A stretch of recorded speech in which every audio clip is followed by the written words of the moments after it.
out on the Grove, Georgia loses to number 16 Ole Miss 28-10. 3 turnovers for Georgia. They got 15 in their last 6 games, outgained by almost 150 yards. Chris, we'll start with you. Do you feel like Georgia has taken a big step back from last season, or did Ole Miss and all the work they did in the portal and upgrading that defensive line that absolutely ate on Saturday made that move? Who is more responsible for this outcome?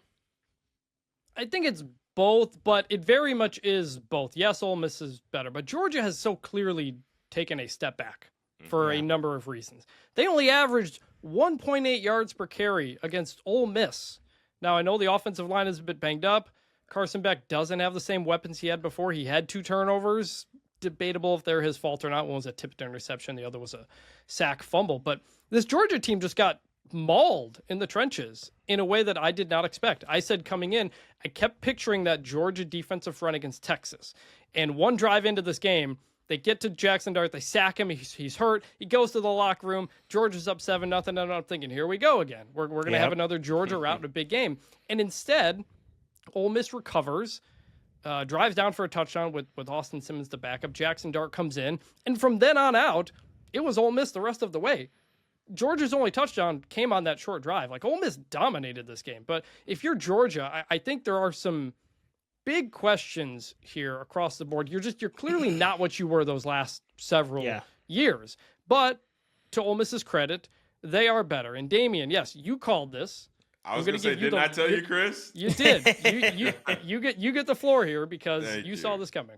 No, I did. And I tell you, when I look back to that Texas game, like, I thought it was more schematics why they won that trench game, looking at Georgia's defensive line against Texas' offensive line.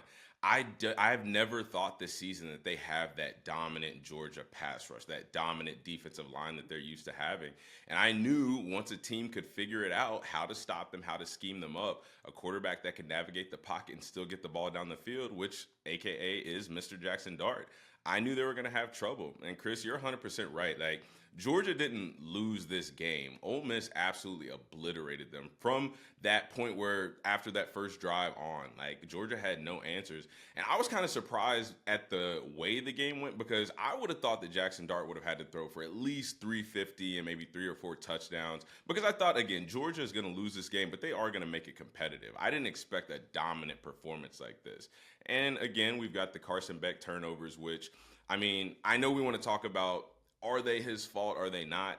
At the end of the day, like, whenever you're in the pocket, you have to secure the ball, whether you're getting hit from the backside, whether you got a free blitzer, like, ball security is absolutely job security. Now, for Carson Beck, that may not be the case because he's still playing through these turnovers. But when you just combine all of these things, Georgia's not as good in the trenches on either side of the ball. They've got a quarterback who cannot deliver. All he does is deliver the ball to the other team.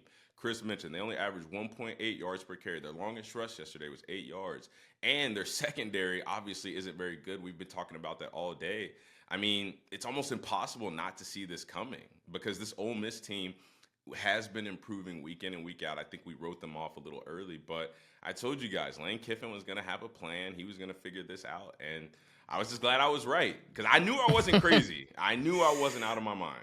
Well, it's interesting. You think about the history of Ole Miss football and, the number of times that they've gone up against a team like Georgia, and they've been better on the defensive front than that offensive front. It can't happen very often. But, we reference this coming in, Princely, Ubben, Milan, Walter Nolan. These are guys that, like, before the NIL era, they didn't play for Ole Miss. They played for bigger schools. And I think, I've written about this with 2 losses. It looks a little iffy, but when you spend money, sometimes you do get a payoff, even if it's not the payoff at the time you think. And Ole Miss has built a really good roster. And I think, too, they're a really good example of just keep taking bites at the apple. Don't just blow things up.